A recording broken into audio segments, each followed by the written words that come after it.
Dobre utro. No Russian speakers? That's niet. Today's lecturer knows Russian. Major Jason True is a graduate of the United States Air Force Academy, where he majored in Russian area studies and legal studies. Legal studies, really? That's a degree option at the Air Force Academy? Okay. He went on to become an F-15C pilot, T-6 instructor pilot, and an air liaison officer. He has deployed in support of Operation Noble Eagle, Operation Enduring Freedom, and Joint Task Force Summit of the Americas. Major True has earned master's degrees from California State University and Air University. After completing ACSC, he stayed on as an instructor in the Department of Leadership and Strategy, where despite being a knuckle-dragging fighter pilot, he displayed a level of intellectual capacity that quite frankly scared us. So we promptly did what any organization does and moved him to the 21st Student Squadron. Please welcome to the stage the Director of Operations for what he says is the best division in ACSC, Division 1, Major Jason True. Thanks, appreciate it. If you leave here today with a clear understanding of leadership and how Hap Arnold influenced Curtis LeMay in the strategic bombing campaign of Japan, then I will have failed. What I hope is that you leave here puzzled, a little confused, maybe even a little pissed off. I hope that you primarily leave here asking better questions. Questions you should be asking every day in this course, questions you should be asking every day in ACSC. Questions about the nature of leadership. Questions about the nature of those you lead. Questions about the nature of organizational culture. Questions about what that culture is in your organization. You've read Shine. You're familiar with this idea of culture. It exists in categories. And he defines the organizational category as a pattern of shared basic assumptions learned by a group as it solves its problems. And those solutions work well enough that they're taught as the correct way to perceive, think, and feel. They exist on a spectrum, from the tangible and overt to the unconscious and covert. And Shine groups these into 3 levels. Shine also talks about the clear connection between organizational culture and leadership. Creating a culture and maintaining that culture, he says that's the essence of leadership. So a leader has an idea. He's got an interpretation of the world, and he says, I know, let's solve the problem this way, and it works. At least it's perceived to work. And so that solution is preserved. And culture is the accumulation of those solutions. So they say, I know, we've solved this problem before, let's just do the same thing again and again and again. Why? Because it's actually worked in 2 ways. It's got functional value, because it solved the problem.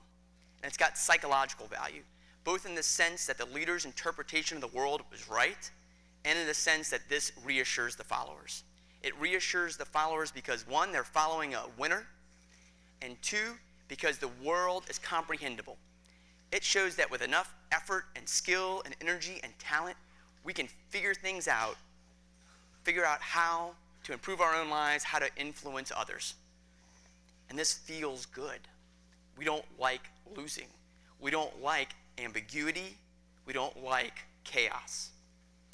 We feel much better knowing that the world can be comprehended and we're being led by those that have comprehended it.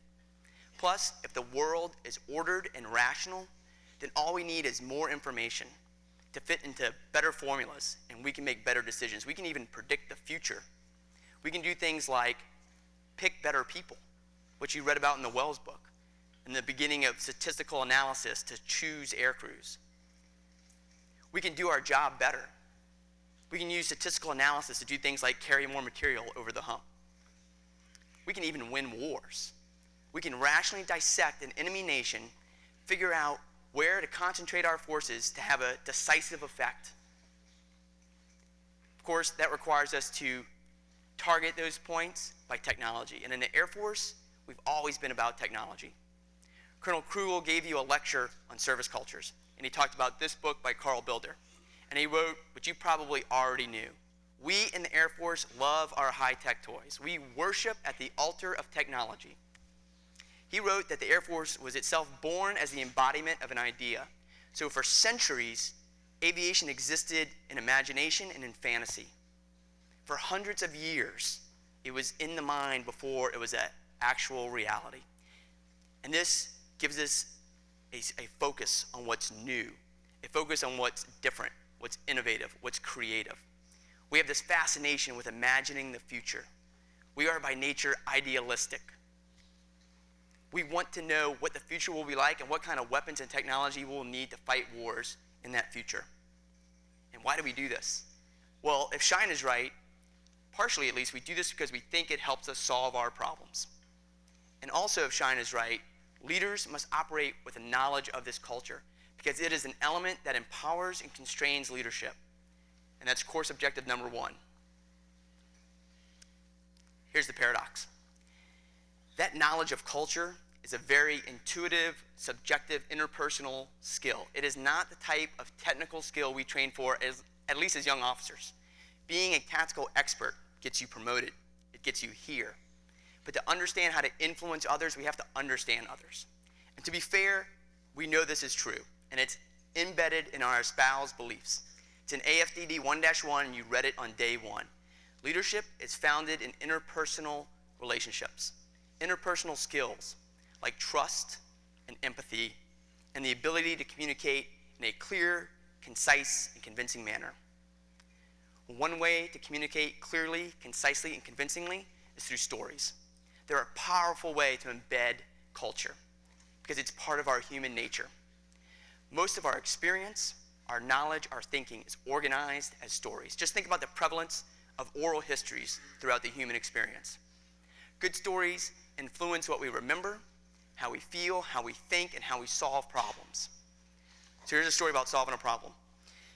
Early on in my marriage, my wife decided to cook a home-cooked meal, so she went to the store, bought a roast, brought it home. The first thing she did was cut the roast in half.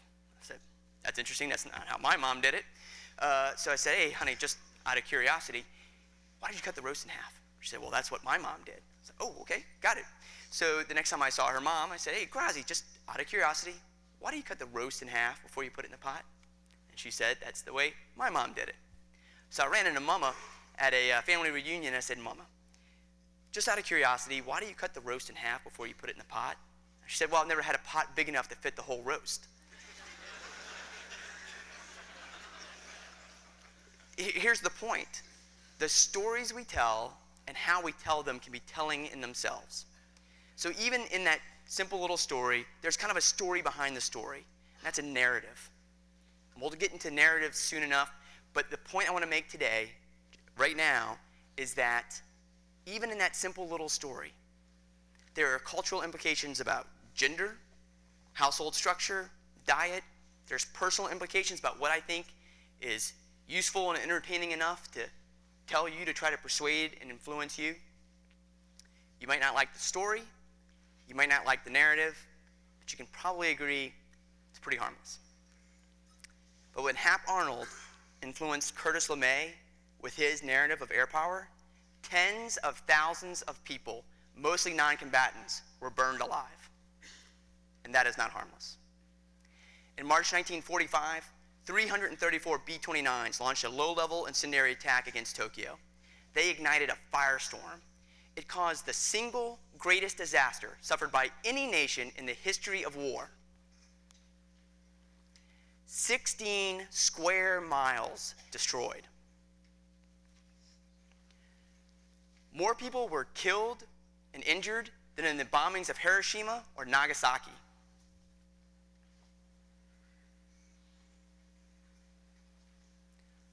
One million homeless. People sought refuge in the rivers, and the rivers boiled them to death. This is what happens when napalm hits human skin.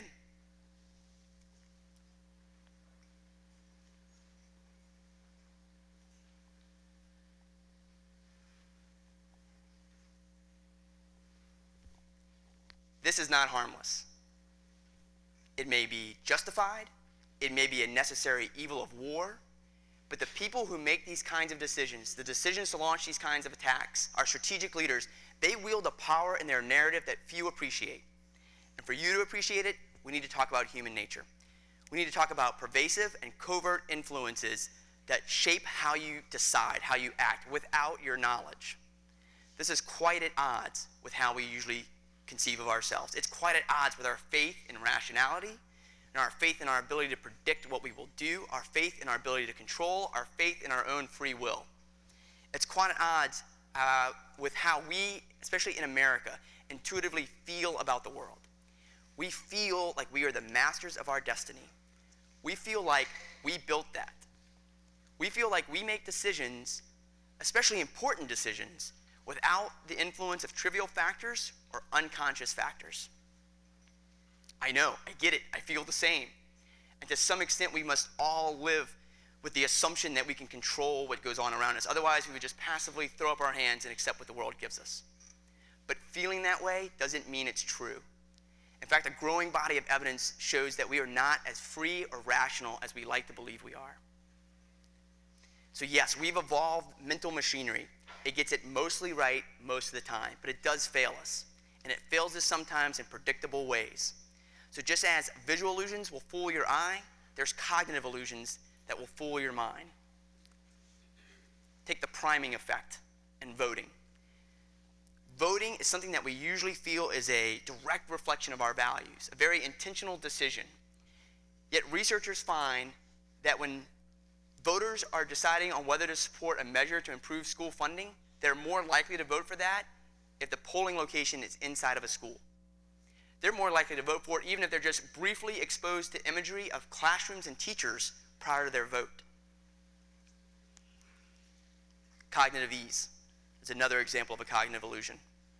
The easier it is for you to recall something or to decode it, the more likely it is to believe that you will believe it's true for no other good reason. This familiarity biases your judgment. It makes it feel like it's some sort of direct reflection of a prior experience, so you're more likely to believe it's true. Cognitive ease is why most people will believe the first sentence and not the second, even though they're both wrong. It's simply because the way the text is presented. Then there's the power of first impressions. Consider this description of Alan. Get a sense in your mind of who he is and what kind of person he is.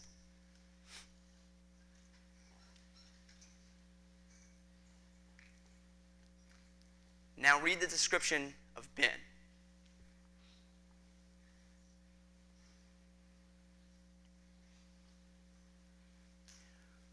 Researchers find that people will have a more favorable impression of Alan than Ben, even though the same exact words are used just in reverse order. Just the initial words change the very context that the later words are interpreted within. The last example of a cognitive illusion we need to talk about if we want to understand culture and how to influence culture is the narrative bias. We instinctually attempt to take events, whether they're connected or not, and weave them into a coherent narrative. We do this because the mind is a machine for finding patterns and generating meaning between those patterns. This is the entire reason we are vulnerable to culture. We are already inclined to look for and use patterns of shared basic assumptions.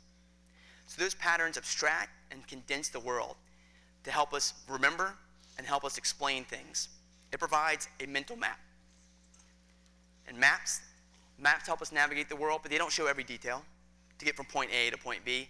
And mental maps do the same. They come in the form of culture, maybe stories in the culture that explain what we do and why we do it or why we think we do it.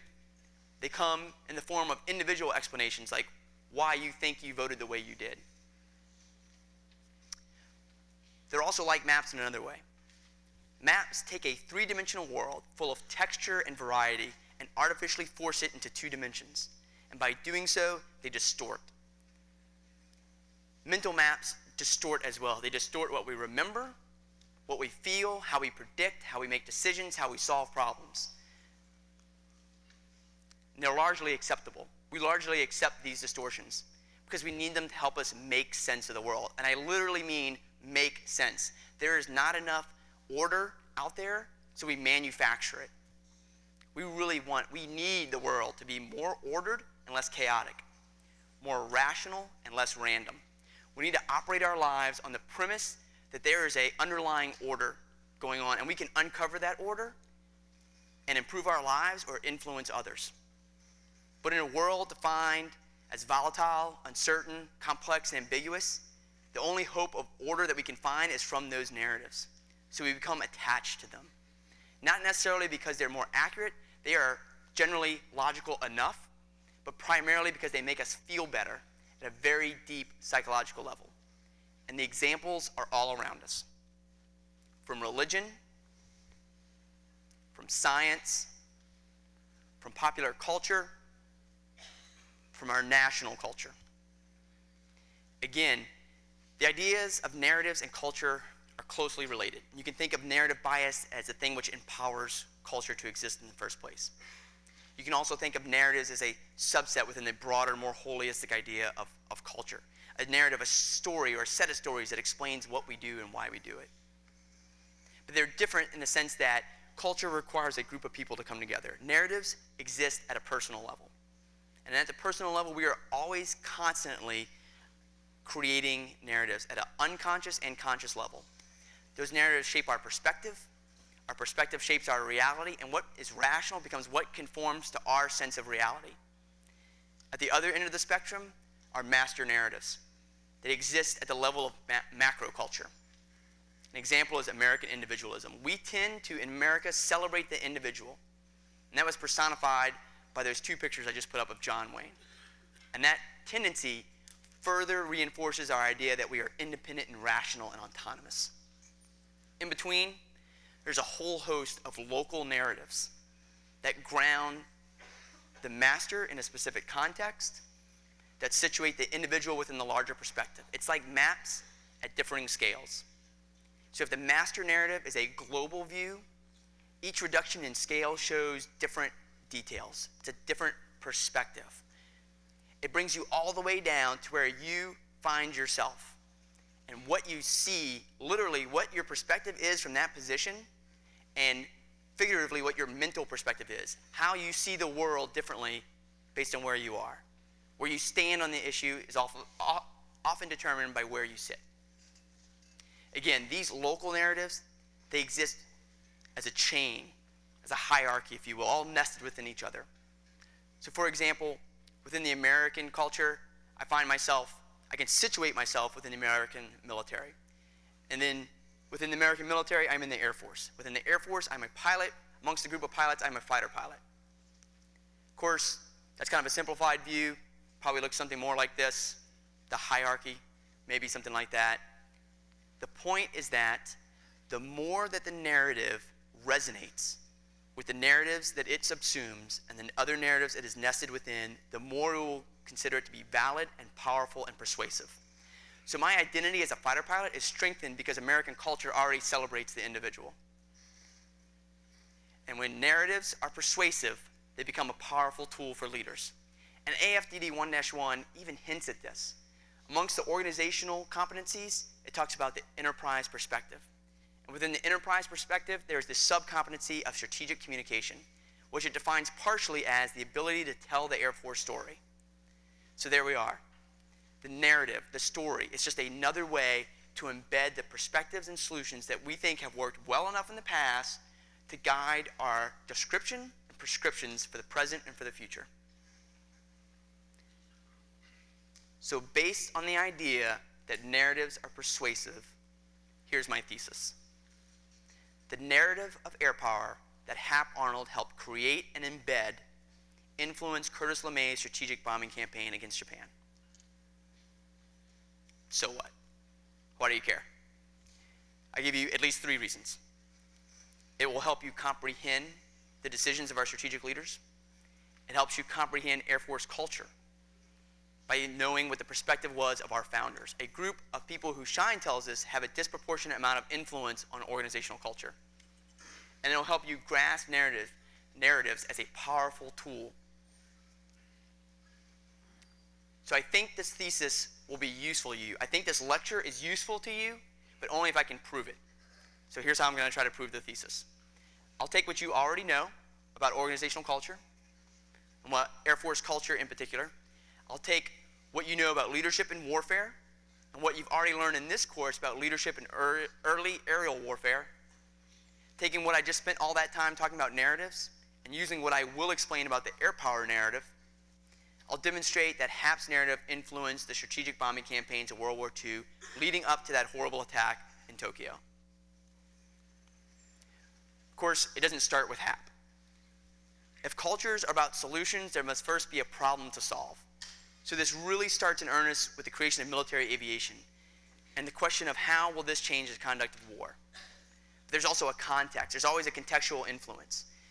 And in this case, between the interwar period, those early leaders are empowered by the widespread disgust with what happened on the battlefields of World War I. To Mitchell and his cohorts, it's clear that the airplane is a sign of progress. It's a sign of innovation and change. How could it not also change war? Change war from something so horribly destructive and protracted as trench warfare to something more aligned with one of the master narratives at the time, a narrative of progressivism. Progressivism was a complex of social and political factors that idealized reform. It sought reform through efficiency, through reason, and through technology, all to improve the human condition. It's going to improve humanity. And they believed the bomber could do these things. So yes, let's transform war from something so horribly destructive and protracted as trench warfare to something so much more horrible that it won't continue. And in a perverse way, this answers progressivism's focus on efficiency and humanity. And how are they going to do that? Through reason and technology. They will rationally analyze an enemy nation, come up with what vital centers, what key nodes can be destructed to win, and then we will target that using our advanced technology without the need to first fight our way through the enemy's armed forces. But it's not just reason and technology. It's a proper degree of understanding. It's the right mindset, the right perspective, and it even has a new name, air-mindedness. So a new weapon with a new group of men to operate them, a new way to perceive, a new way to think, a new way to solve a problem. Clearly the emergence of a new culture with a new narrative. And as you saw in the lesson on Mitchell, that narrative soon starts to diverge from the Army narrative. But again, if narratives are going to be powerful, they have to resonate with the narratives that they're nested within. So it's clear that what Mitchell and them try to do, they try to get out from underneath the Army. They try to establish their own narrative, and they try to make it resonate with the master narrative and find credibility there. A master narrative that in those interwar years were defined by a couple tenets. One was the belief in the interconnectedness and the fragility of modern society. Another one was faith in American technological superiority and our industrial superiority. They focused on efficiency. There was a sense of exceptionalism and moral superiority. The American public felt after World War I that we just wanted to be left alone against an increasingly wicked world. But if we did have to fight, we would rescue humanity by making war either so horrible or so decisive that it couldn't continue. So how do you do that? How do you make war horrible or decisive? You target their will to fight. It's obvious from these quotes from 1923 to 1943 that early air power theorists considered the will to fight to be a valid objective for air power to target. But practically, how do you do that? Well, there's two ways. You can either attack the population directly, or you can attack them indirectly. You can attack their economy, destroy their way of life. But if you are struggling to find credibility for your narrative, apart from an Army narrative that sees you forever and always as just a support element, you don't focus on the parts that don't match American narrative. You don't focus on those parts. You focus on what matches the master narrative. So you focus on technological innovation, domestic production, precise destruction. You focus on cost savings to taxpayers, and you spread this narrative. You spread it through books, you spread it through film, you spread it through articles. But you also spread it internally. Inside an organization that was so small during those interwar years that virtually all the senior leaders personally passed through the office of the Chief of the Air Corps, hung around, debated tactics, discussed the essence of air doctrine. So you spread the culture, you spread the narrative informally, but you also spread it formally, and you start your own school. And in 1920, they started the Air Corps Tactical School, and they tell their students what you do is awesome. It's great. It's groundbreaking because the airplane changes everything. Now go out and figure out how. And they do. When Air Corps Tactical School instructors are asked a simple question, how many air squadrons would you need if the U.S. enters World War II? In true progressive fashion, they pull out their slide rule and they come up with AWPD-1, a plan to potentially win the war without a costly ground invasion by targeting key economic and military targets. But not just that, it's also targeting the will to fight. So this plan represents the culmination of air power thought from prior to Mitchell, through Mitchell, all the way up to World War II, and they do it in 9 days. How is that possible, to distill all that in 9 days? According to one of the planners, Possum Hansel, he said, we had a valuable asset. We had a common concept, a common language. They share a common perspective, a common faith in the industrial web theory, but more importantly, a faith in the air power narrative. And that's a faith Hap Arnold shared. So who is Hap Arnold?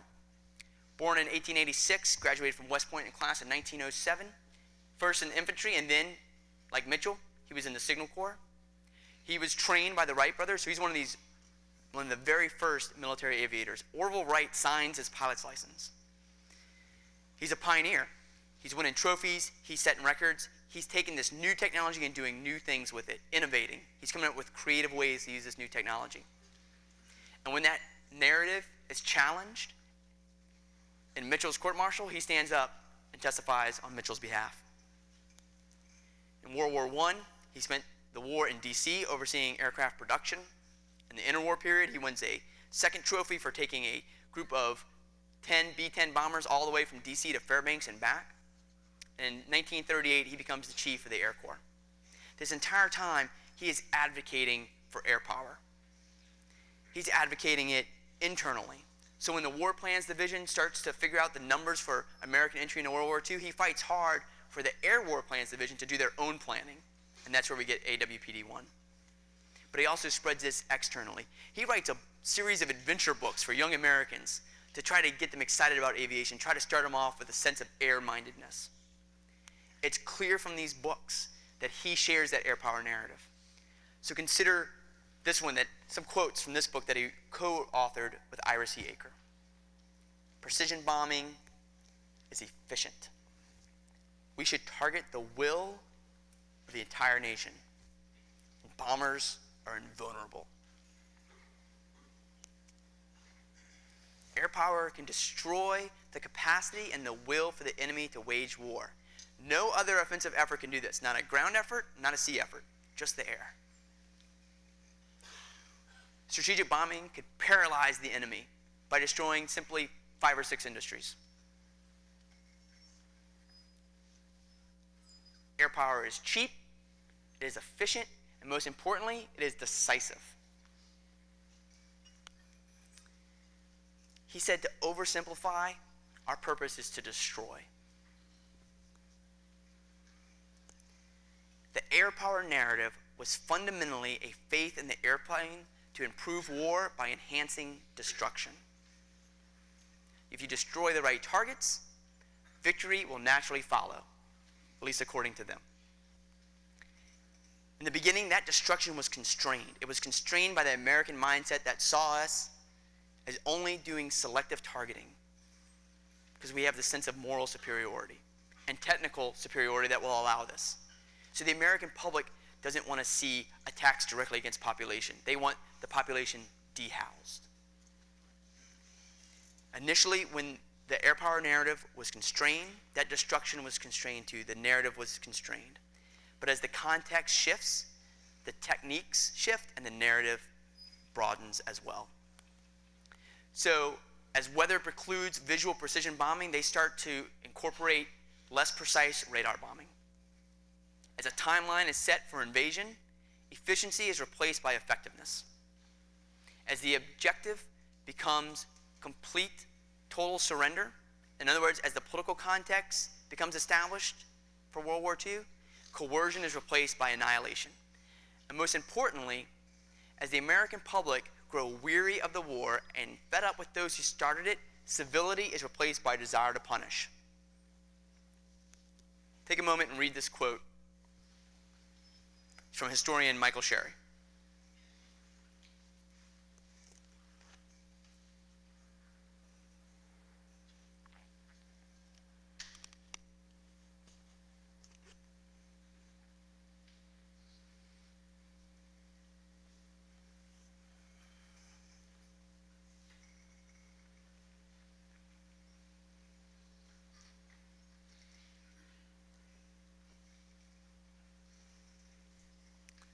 A change in context, a change in the master narrative leads to a change in the local narrative, and it leads to operations such as the firebombing of Dresden.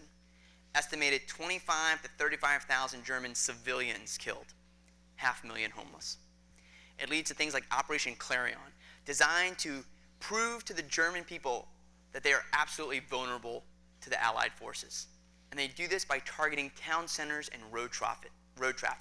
This is not key industrial nodes. This is people on the way to market. They kill thousands of civilians, and they know they're going to kill thousands of civilians, and they accept it. As we turn from Europe to Japan, consider what Max Hastings wrote in your reading from last night. It was the Japanese people's ill fortune that it became feasible to bomb them just when American squeamishness about killing civilians was ruthlessly eclipsed by pragmatic assessments of how best to exploit available technology to injure the enemy and enhance the credibility of